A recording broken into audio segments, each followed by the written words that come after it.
Hello friends, welcome back to my YouTube channel. आज हम कर रहे हैं सीनियर साइंटिफिक असिस्टेंट माइक्रोबायोलॉजी का जो एग्ज़ाम हुआ था 16 फरवरी 2026 को शिफ्ट थर्ड में, उसका इंग्लिश पार्ट। अगर आपको 17 फरवरी को जो एग्ज़ाम हुआ था उसके आंसर की आपके पास है तो आप हमें भेज सकते हैं, क्योंकि हमारे पास नहीं है, ताकि हम उसका भी सॉल्यूशन आपको प्रोवाइड करा सकें। Let's get started. Question number 1, select the wrongly spelled word indeligible, receptacle, foliage या ट्राइम्फ। तो इसमें इन देखो, अगर आप ध्यान से देखो तो इन डेलिसिबल होता है, सी एक्स्ट्रा है। इनडेलिसिबल, इसका मीनिंग क्या होता है, हम साथ साथ मीनिंग भी देखते जा रहे हैं। इनडेलिसिबल का मतलब होता है something that can't be removed और फॉरगॉटन। कांट बी रिमूव्ड और फॉरगॉटन, ऐसी चीज़ जिसको रिमूव नहीं किया जा सकता।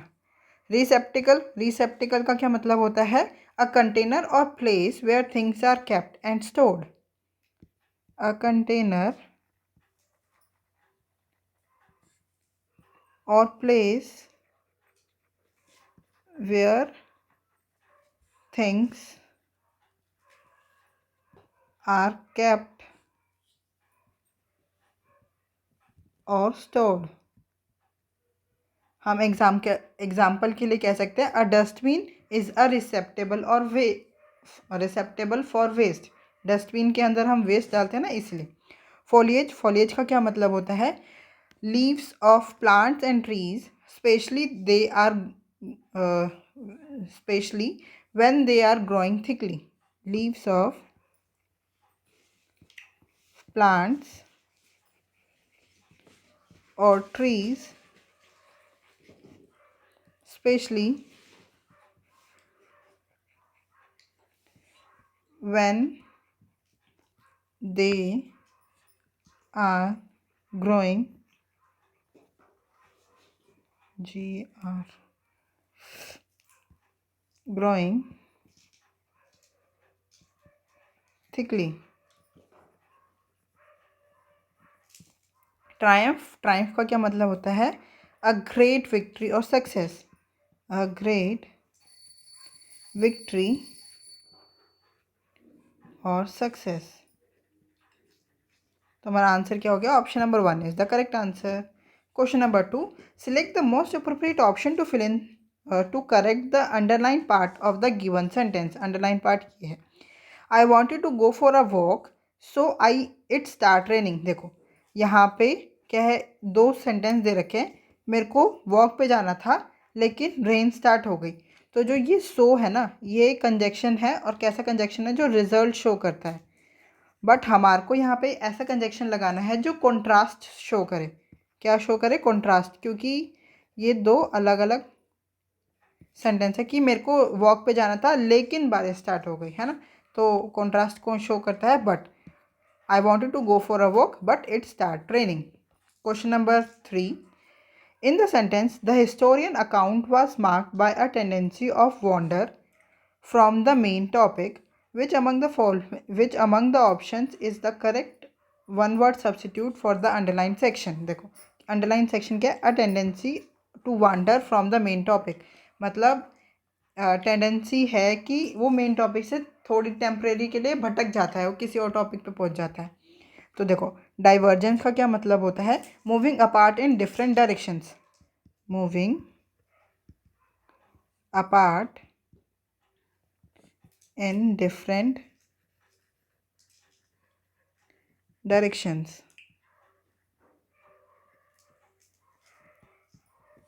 डिस्ट्रैक्शन, डिस्ट्रैक्शन का क्या मतलब होता है, something takes attention away. Something that takes attention away. Digression, a temporary departure from the main topic।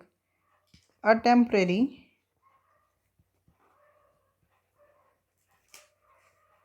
departure from the main topic। main topic। Diversity is variety or difference. Variety or difference. तो हमारा answer क्या हो गया? Option number 3 is the correct answer, digression. Question number 4. In the given question, a statement is divided into different segments. The first segment is fixed. Rearrange the other segment to form a coherent sentence. मतलब PQRS वाला question है, PQRS. हमारे को इनको arrange करना है, ठीक है. The video game industry that rivals traditional forms of media in cultural significance has evolved from simple pixelated entertainment to a sophisticated medium with revenues exceeding those of the film and music industries combined, thereby influencing art, storytelling, and social interactions in unprecedented ways. देखो हमारा answer Q से ही start होगा. तो देखो क्या है, the video game industry has evolve from simple pixelated entertainment into a sophisticated medium. मतलब Q से स्टार्ट होगा. अब क्यू के बाद क्या है, एंड सोफोस्टिकेटेड मीडियम में तो कर दिया. That rivals traditional forms of media in cultural significance, है ना. क्यू के बाद आएगा P, that rivals traditional forms of media in cultural significance. Then with revenues exceeding those of the film and music industries combined, thereby influencing art, storytelling, and social interaction in unprecedented ways. ठीक है, Q, P, R और S. Option number 1 is the correct answer. Question number 5.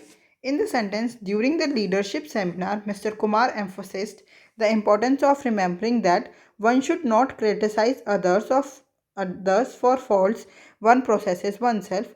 Which among the following option expresses the idea in the underlined segment as a proverb? मतलब इसका मतलब क्या है? One should not criticize others for faults one possesses oneself. मतलब इसका है कि अगर हमारे में कोई कमी है तो हम उस कमी के लिए दूसरों को नहीं बोल सकते कि उसमें भी वही कमी है, तो हम उसको उस कमी के लिए टॉक नहीं सकते हैं. तो क्या है, those who live in glass houses should not throw stones. मतलब इसका क्या मतलब है, ये तो आपको पता ही चल गया होगा. जो कांच के घरों में रहते हैं वो दूसरों पे पत्थर नहीं फेंकते, अगर उन पे भी फेंकेंगे तो टूट जाएगा ना घर. मतलब इसका मतलब अगर आप समझ गए हो तो option number 2 is the correct answer. All that glitters is not gold. इसका क्या मतलब है, all that glitters is not gold. इसका मतलब है अपीयरेंस कैन बी डिसेप्टिव. मतलब जो अपीयरेंस है वो हमारे को धोखा भी दे देती है. अ स्टिच इन टाइम सेव्स 9. इसका क्या मतलब है, टाइमली एक्शन प्रिवेंट बिगर प्रॉब्लम्स. अगर हम टाइम से एक्शन ले लें तो बिगर प्रॉब्लम से बच सकते हैं. When the going gets tough the tough gets going. इसका मतलब है strong people work harder in difficult times. Strong people work harder in difficult times. मैं लिख नहीं रही हूँ क्योंकि चलो मैं लिख देती हूँ फटाफट, ठीक है. अपीयरेंस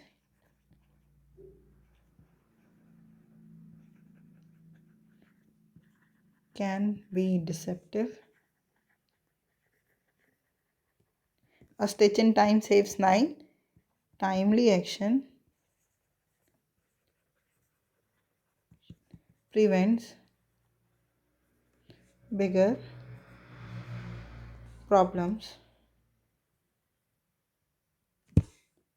और ये है strong people work harder in difficult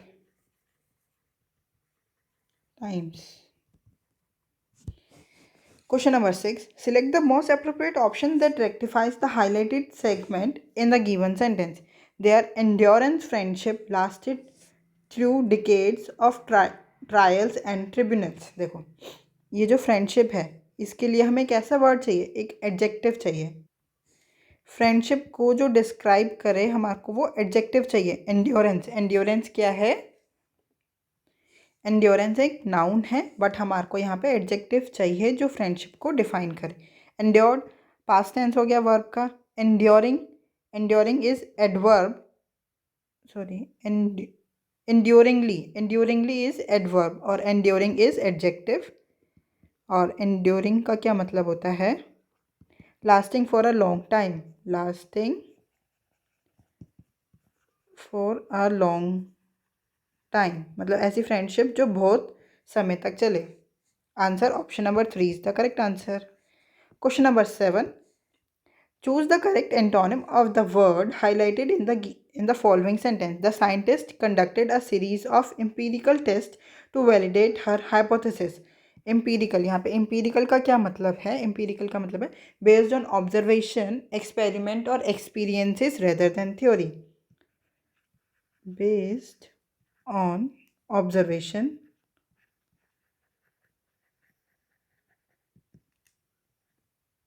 experiment and experience rather than theory. तो इसका एंटोनिम क्या हो जाएगा? जो थ्योरी पे बेस्ड हो.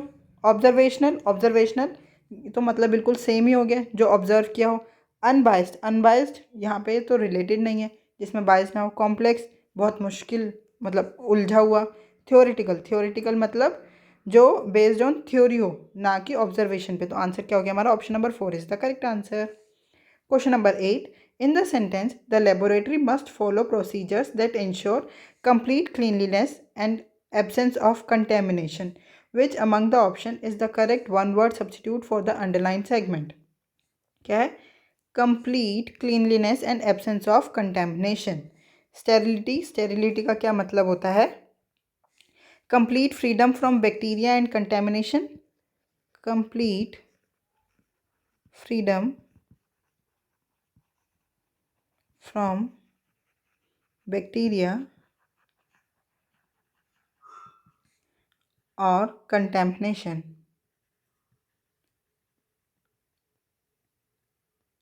प्योरिटी का मतलब भी होता है फ्रीडम फ्रॉम इम्प्योरिटीज़. बट यहाँ पर लेबोरेटरी की सेंस में पूछा है तो हम प्योरिटी एक जनरल सेंस में हो जाता है. हाइजीन का मतलब है practice that maintain health and cleanliness. Practice that maintain health and cleanliness.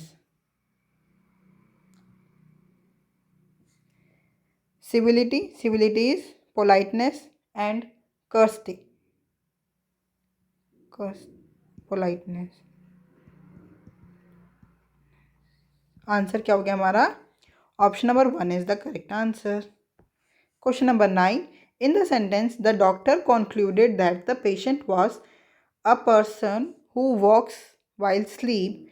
Which among the following option is the one word substitute for the underlined segment? देखो, इंसोमनिक का मीनिंग क्या होता है? A person who can not sleep, जो सो ही नहीं सकता. Insomnia बोलते हैं ना, इंसोमनिया हो गया इसे. तो a person who can not sleep, रातों को नींद ही नहीं आती है. Hypochondriac is a person who constantly worries about having illness. A person who constantly worries about having illness. Philanthropist, a person who helps others, especially by donating money. A person who help others, especially by donating money. Or somnambulist is a person who walks while asleep. A person who walks while asleep, हम इसको sleep walk भी बोलते हैं, sleep walker. Answer क्या हो गया? Option number 4 is the correct answer, somnambulist। Question number 10. Select the most appropriate article to complete the sentence. Chemical works cause dash a lot of pollution. अरे answer तो मैंने साथ में ही बोल दिया, a lot of। a lot of का क्या मतलब होता है? a lot of का मतलब होता है a large amount of। a large, ये तो बहुत ही इजी क्वेश्चन था, large amount। क्योंकि मैंने तो डैश बोलने के बाद भी आंसर मुंह से निकल ही गया, क्योंकि हम बहुत बोलते हैं a lot of, a lot of, a large amount of। Answer क्या हो गया? Option number 1 is the correct answer. Question number 11। Fill in the blanks with the most appropriate option. Dash honest politician is rare to find in dash competitive political landscape. देखो honest कैसी sound आ रही है तो H, but sound तो vowel की आ रही है ना, ओ, इसलिए an honest politician is rare to find in a competitive political landscape. Option number 4 is the correct answer. Question number 12. Select the wrongly spelled word decimated, impervious, revile या पेनिकिया। एक बार meaning भी देख लेते हैं सबके साथ साथ। डेसिमेटेड का क्या मतलब है? Destroyed a large part of something. Destroyed a large part of something.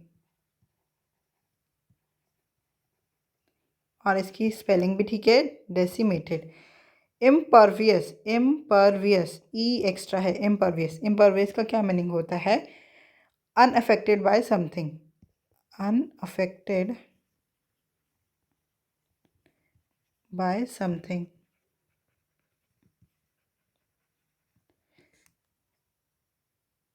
Revile, revile का क्या मतलब है? Criticize in an abusive or angrily insulting manner। criticize in an abusive or aggressive, angrily insulting manner। ज़रूरी नहीं है आप ये सारा लंबा लंबा याद करो, मतलब पूरा याद करो, बस आप मेन मेन पॉइंट्स लर्न कर लो। जैसे रिवाइल का क्या मतलब है? क्रिटिसाइज करना, क्रिटिसाइज इन एब्यूसिव मैनर करना, ऐसे। पैनिक क्या? A solution for all problems, a solution for all problems. तुम्हारा आंसर क्या हो गया? Option number 2 is the correct answer. Question number 13। In the sentence, the Indian research team hypothesis was corroborated by extensive empirical evidence gathered across multiple independent studies. What is the synonym of the underlined word? Corroborated। corroborated का पहले मतलब पता होना चाहिए हमें कि corroborated का क्या मतलब होता है। होता है supported, supported और confirmed with evidence, और confirmed, अरे एम बीच में रह गया, confirmed with evidence। तो इसका सिनोनिम क्या हो गया? confirmed, मीनिंग में ही दे रखा है confirmed। Option number 2 is the correct answer. Refuted, refuted का क्या मतलब होता है? Proof to be false, proof to be false. confirmed का मतलब प्रूफ टू बी ट्रू और सपोर्टेड। कॉन्ट्राडिक्टेड सेड, मतलब ये अपोजिट मतलब है, सपोर्टेड और कॉन्ट्राडिक्टेड का मतलब अगेंस्ट में। क्वेश्चन, क्वेश्चन मतलब आप डाउट में हो सही है या नहीं है, डाउटेड। क्वेश्चन नंबर, आंसर बता दिया ना? हाँ। Question number 14। Complete the given sentence by selecting the correct option. Neither of the answers dash correct. देखो यहाँ पे नीदर कैसा है? सिंगुलर वर्ड है, तो जब भी हम वर्ब यहाँ पे यूज़ करेंगे वो कैसा यूज़ होगा? इस नीदर के हिसाब से सिंगुलर इज आ जाएगा। Neither of the answers is correct. Option number 4 is the correct answer. Question number 15। In the given question, a statement is divided into different segments. Rearrange the segment to form a coherent paragraph. P क्या है, मतलब PQRS है, PQRS वाला question है, क्या है? To reduce operational cost significantly, many multinational corporations have implemented automation technologies while also enhancing production quality and consistency in their manufacturing facilities. कहाँ से स्टार्ट होगा?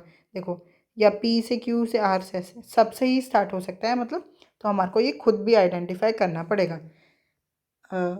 देखो क्या लिखा है, many multinational corporations have implemented automation technologies, तो Q से start हो रहा है ना, लगी क्यू से रहा है। To reduce operational cost significantly, किसकी operational cost? While also enhancing production quality, also मतलब वो भी, तो आर से भी स्टार्ट नहीं हो सकता। इन देयर मैन्युफैक्चरिंग फैसिलिटीज़, ऐसे तो बिल्कुल ही नहीं हो सकता। क्यू से ही स्टार्ट होगा, option number 1 is the correct answer. देखो क्या लिखा है, many multinational corporations have implemented automation technologies in their manufacturing facilities to reduce operational costs significantly while also enhancing production quality and consistency. Question number 16, मतलब अब हमारा ये comprehension आ गया है, तो पहले एक बार क्वेश्चन रीड आउट कर लेते हैं। क्या है? What is the central theme of the passage? Question number 17, which inference can reasonably be drawn from the passage? Inference मतलब आपको ये पूरे लाइन पैसेज में लिखी नहीं मिलेगी, आपको पैसेज पढ़ के खुद दिमाग लगा के देखना है। Question number 18, which of the following is explicitly stated in the passage? Question number 19, antonym of the word burgeoning as used in the passage? Question number 20, tone of the passage. अब एक बार हम पैसेज पढ़ लेते हैं। The earliest forms of social media appeared almost as soon as technology could support them. Email and chat groups debuted in early 1970s, but persistent communities did not surface until the creation of discussion group network Usenet in 1979, allowing users to post and receive messages within news groups is a closed system. Later, the architecture of the World Wide Web made it possible to navigate from one site to another with a click, and faster internet connections allowed for more multimedia content that could be found in the next heavy news groups. The first companies to create social network based on web technology were classmates.com and 6degrees.com. Nevertheless, social media sites became popular only in the early 21st century. Social media such as Friendster and MySpace emerged that allows family members, friends, and acquaintances to connect online. These two sites were eventually supplanted by Facebook. Other forms of social media emerged from the sharing of specific types of content such as YouTube, TikTok, LinkedIn, and among others. Concerns over the possible negative effects of social media are also growing in tandem with a burgeoning technology. For example, some observers suggest that social media sites spurs greater schadenfreude, the emotional experience of pleasure in response to another's misfortune, perhaps as a result of the dehumanization that occurs when interacting through screens on computers and mobile devices. Some studies also suggest a strong tie between high social media use and increased depression and anxiety, loneliness, suicidal tendencies, and feelings of inadequacy. Question पढ़ते हैं आप। Central theme of the passage, क्या क्या theme है? Social media technological development and associated concerns, mobile phones dependency among teenagers and its side effects, the decline of traditional communication, how to avoid the negative effects of the internet. ये तो बिल्कुल नहीं बोल सकते हैं क्योंकि उन्होंने पॉजिटिव भी बताया तो साथ में नेगेटिव भी बताया। क्या है? Social media technological development and associated concerns, उसके कंसर्न भी बताए हैं, बट सोशल मीडिया का जो बढ़ता हुआ कंसर्न है, डेवलपमेंट है, वो भी बताया। तो आंसर क्या हो गया? Option number 1 is the correct answer. Question number 17, which inference can reasonably be drawn from the passage? Email was originally designed for commercial advertising but later evolved into a tool for personal messaging. People who avoid social media never experience depression. Social media usage guarantees improved emotional and physical well being. देखो यहाँ पे एक word आ गया guarantees, guarantee तो कुछ भी नहीं दे सकता है ना। Faster internet connection contributed to the popularity of multimedia social platforms. आपको पैसेज पढ़ के इनमें से क्या लगा? यही पता चला ना कि faster internet connections contributed to the popularity of multimedia social platforms. Option number 4 is the correct answer. Question number 18. Which of the following is explicitly stated in the passage? Early social media sites relied entirely on video-based interactions.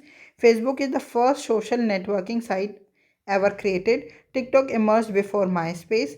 Usenet allowed users to post and receive messages within news groups. Yes, यही सही है, सबसे पहले लिखा भी है। Option number 4 is the correct answer. Usenet allows users to post and receive messages within newsgroups. Question number 19, choose the antonym of the word burgeoning as use in the passage. Burgeoning का क्या मतलब होता है, पहले ये भी तो पता होना चाहिए ना।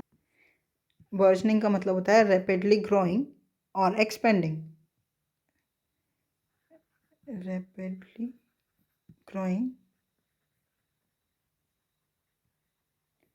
और expanding.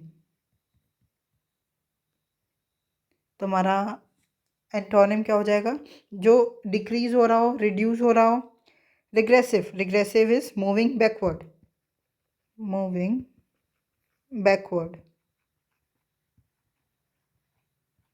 Emerging, emerging means beginning to grow, ये तो सिमिलर मीनिंग हो गया,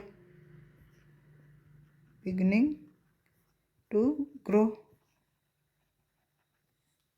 नस्केंट, जस्ट बिगिनिंग, जस्ट बिगिनिंग। और डिक्लाइनिंग, डिक्लाइनिंग का मतलब है डिक्रीज होना, रिड्यूस होना, डिक्रीजिंग और रिड्यूसिंग। तुम्हारा आंसर क्या होगा? Option number 4 is the correct answer. Question number 20, tone of the passage. पूरे पैसेज में आपको इन्फॉर्मेशन दी गई है ना? तो आंसर क्या हो गया? Option number 3 is the correct answer, informative. I hope ये 20 क्वेश्चन आपको अच्छे से समझ में आए होंगे। अगर आपको कोई भी डाउट है तो आप हमसे जुड़ सकते हैं @mathsps1 टेलीग्राम चैनल पे। Thank you, keep learning, keep practising.